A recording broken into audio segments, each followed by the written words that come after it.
జగన్ చేపట్టినటువంటి పనిని చంద్రబాబు గారు కంటిన్యూ చేస్తే క్రెడిట్ చంద్రబాబు గారికే ఇవ్వాలి. అదే చంద్రబాబు గారు చేపట్టిన పనిని జగన్ పూర్తి చేసినా క్రెడిట్ చంద్రబాబు గారికి ఇవ్వాలి.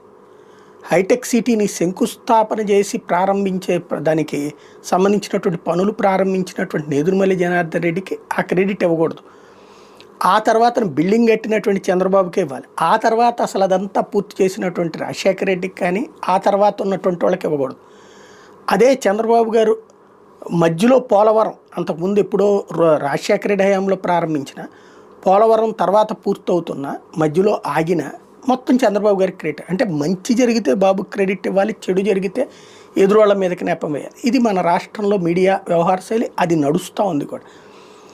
జగన్ టైంలో పోర్టులు ఏది దాదాపుగా రాష్ట్ర వ్యాప్తంగా వివిధ పోర్టుల నిర్మాణం అన్నటువంటిది జగన్ ప్రారంభించారు.